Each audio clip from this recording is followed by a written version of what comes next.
What's up, guys? Hope everybody's enjoying their weekend. It's KJ here, just giving an update on the video that I posted yesterday in regards to Ethereum looking quite pumpy, as well as all alts in general. Clearly the bullish scenario is playing out, and I wanted to give you a little bit of an update while I had some time. I fucking love doing these phone videos. They're super easy and quick, so definitely expect to see some more content. However, on Twitter they only have like a 2-minute limit, so this video might go a little bit longer. If you want to see the end of it, make sure to go to my YouTube at youtube.com/KoreanJewTrading, so you can get the rest of it. You're not going to want to miss that. But let's get right into it. I'm going to pull up the chart. So BTCD, remember the level that I was looking for was right here around 56.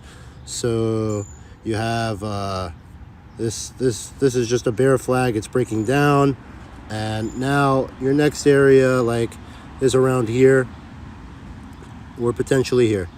So if it goes through like 53.5 ish, then this would be your next line on chart, which would be around like 52. And you know, you can capture some really nice gains on alts if this move were to occur. I'm expecting at least 53, probably lower, but it depends on what's going to happen there. Obviously ETH is leading the charge. It's clearly broken this range. BTC is the laggard here. Hey, can you cut it out?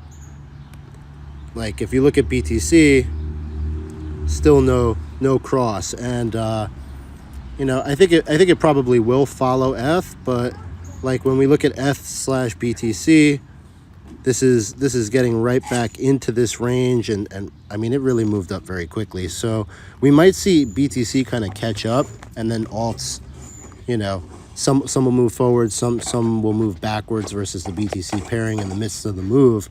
But in general, I still believe that altcoins are going to represent your best upside right now, because like when you look and you zoom out on BTCD adjusted, you have, this is basically a bearish retest, right?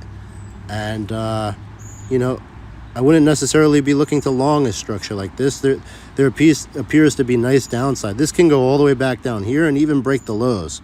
So you know, it's one of those things that I'll keep you updated on and play it by ear. But as of right now, it looks pretty promising for alts. So I guess the question is, which alts do you want to play? And a couple that I'm looking at, if you're like trading on perps, make sure to use my BYBIT ref link. It's in the description.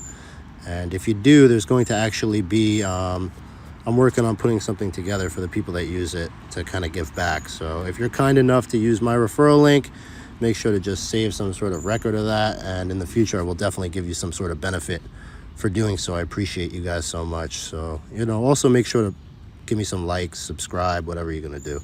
But anyway, these are the setups that I like more so. Like ETH already is making the move, but I feel like if you look, you have stuff like Phantom that, you know, they took out their initial lows and then they're making a wave here.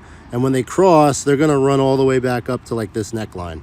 So if you look, that's like almost a 2x potential upside if this move continues. So I like Phantom. The other ones, Algo, same thing, you know. If you look at Algo,